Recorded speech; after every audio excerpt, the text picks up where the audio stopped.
James Harden or Kyrie Irving? Who you taking if you ring chasing or trying to win the NBA World Championship? The answer's simply basic for me. I'm taking Kyrie Irving. My reasons why is again simple.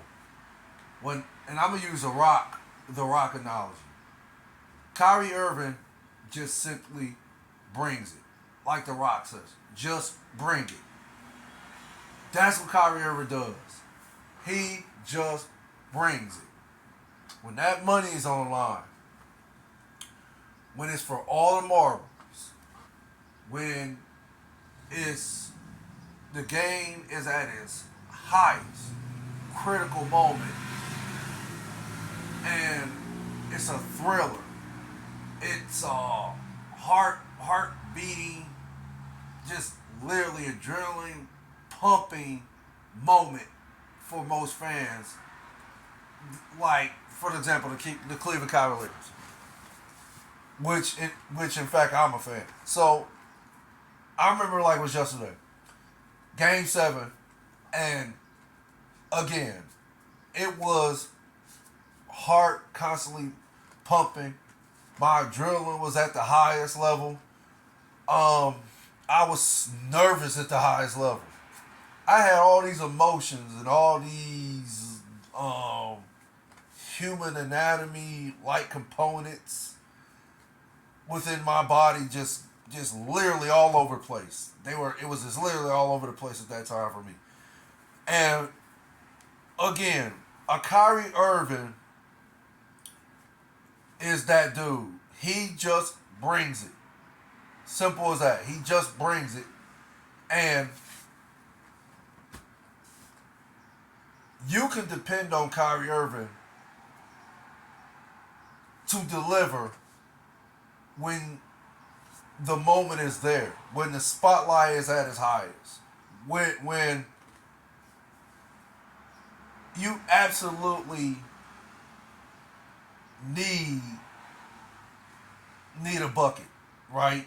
Need a bucket in order to win the championship. Like for example, the game was I want to say the game was tied for the longest, and I want to say the game was tied for like the last 2 minutes or something like that, right? Neither Golden State or the Cleveland Cavaliers at that time could not score. So it came down, and I want to say it came down to the last or under a minute in the game or something like that. Maybe under 40 seconds. Maybe. I have to look at the game again, but I think it came down to the last 40 seconds.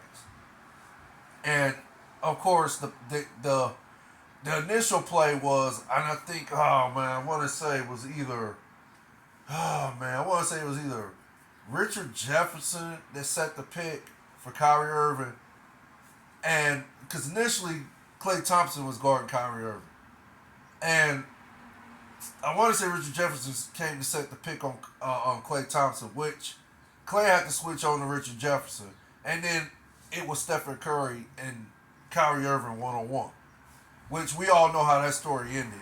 Kyrie Irving did the famous, sized him up, went between his legs a couple times, then he stepped back and just hit the three that was heard around the world. That's another analogy I'm using.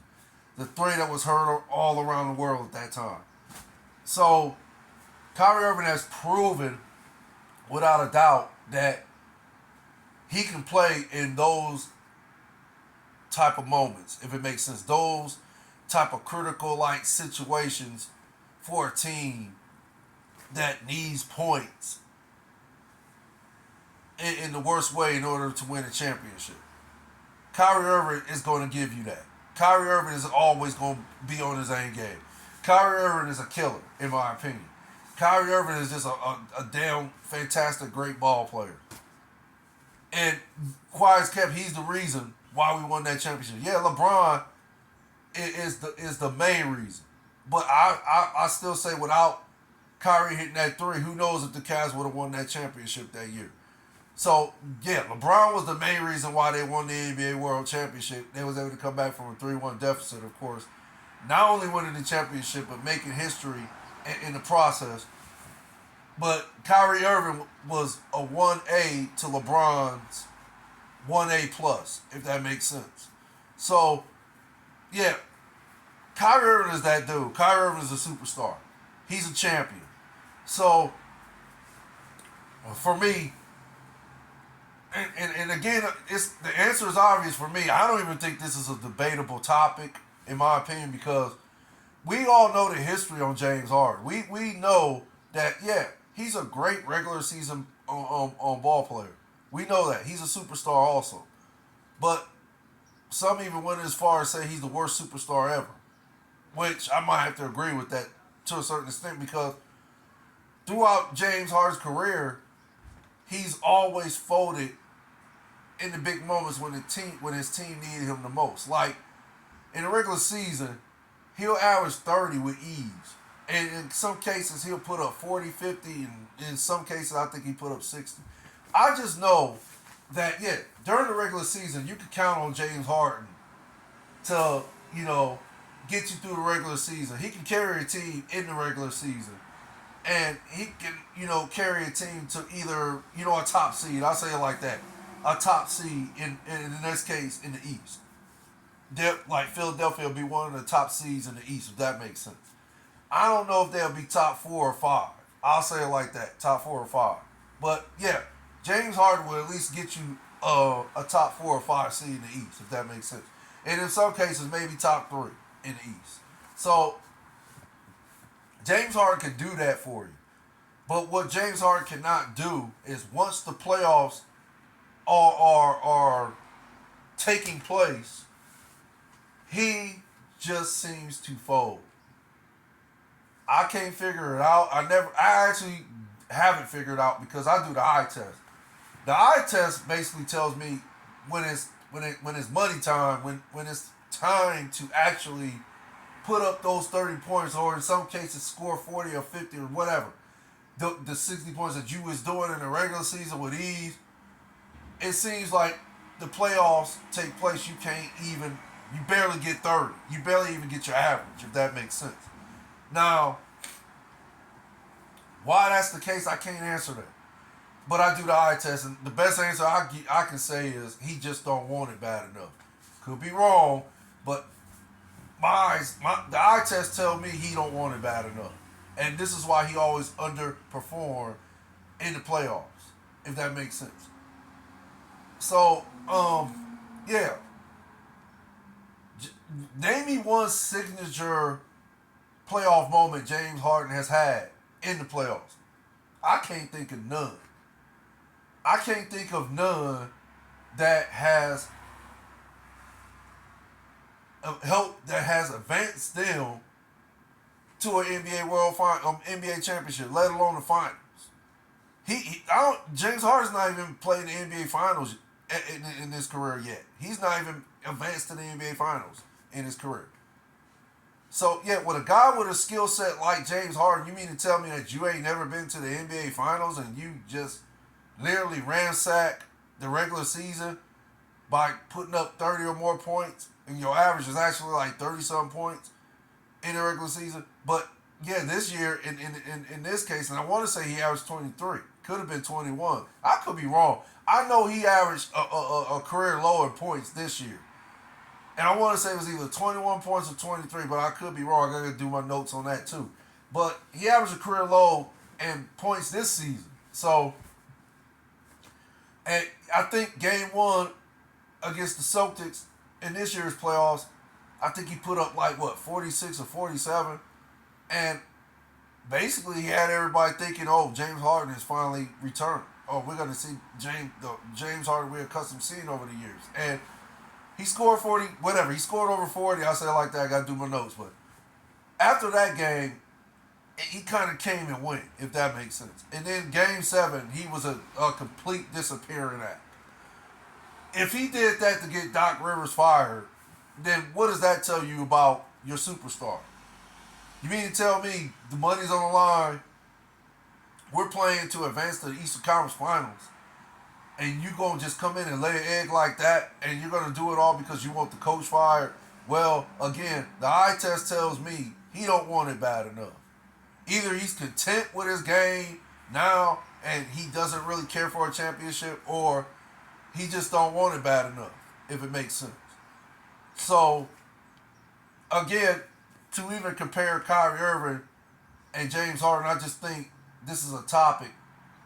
What is it? A shock value like topic that some of these podcast shows like First Take, Get Up, and so forth, who's even, you know, who even chose this to be a debatable topic, if that makes sense. I think it was done just for a shock value moment, or there's really nothing else to talk about. The NBA Finals is over, the draft is over. So, it's really nothing to talk about, I guess, until July 1st takes place, when you can sign free agents. So I guess after that, then there'll be some more topics to talk about that's going to, galvanize the viewers, if that makes sense. But until then, yeah, this is their job, the people who work on First Take and Get Up and all these other podcast shows, or in this case, analysts, debate shows and so forth. They have to come up with creative ideas in order to keep the viewers, what's that word? To keep the viewers, what's that word? I can't think of it. To keep the viewers in, to keep enticing the viewers, if that makes sense. They have to come up with all these creative ideas to keep enticing the viewers.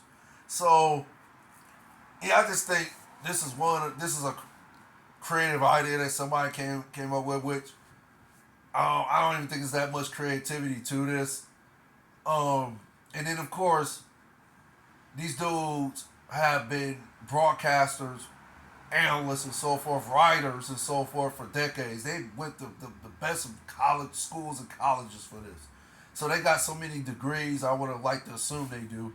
So, yeah, these dudes are well educated and, have a certain level of high IQ to do, to make this topic interesting by, coming up with these various big words and then, articulating their opinions, why they feel, if someone was to go with James Harden or Kyrie Irving, why they feel they went that route, if that makes sense. So, yeah, for me, this is not a debatable topic. It's too simple of an answer. And, Kyrie Irving. And I like to think most people will agree with me, to be honest. But, okay, you feel the other way. If you want to go the other way with James Harden, hey, at the end of the day, it's everybody's opinion, basically. But, again, my eye test on James Harden tells me he's just not that dude, and I'm going to use the Rock analogy again. He's just not that dude who just brings it. He's not that dude. But Kyrie Irving is that dude who brings it. You don't have to tell Kyrie Irving, just bring it. No, Kyrie Irving is well educated. His basketball IQ is high. He knows what's at stake every time he takes that court. And Kyrie Irving has proven he wants to win championships. So Kyrie Irving knows he's like a pioneer now. Regarding, well, now I'm gonna say he's a pioneer. He has experience in winning, at least winning one championship and then going to multiple NBA finals, if that makes sense. Playing with the Cleveland Cavaliers and playing alongside LeBron James. So he has that experience, that pedigree, and he also knows what it takes, and then he knows what's at stake every time he takes the court. So you don't have to tell Kyrie Irving, in my opinion, just bring it. He's going to bring it regardless, if you tell him or if you don't tell him. So, yeah, for me, yeah, if I'm in a foxhole and I'm in the heat, I'm at war and, the heat of battle and, it's starting to get a little pressurized, if that makes sense. The atmosphere is a little tense. It's unexpected. It's unexpected because you don't know what's going to happen. So, if all these conditions is like that, no, give me Kyrie Irving all day. I want Kyrie Irving in my foxhole because I know one thing's for certain: Kyrie Irving is going to go to war with me.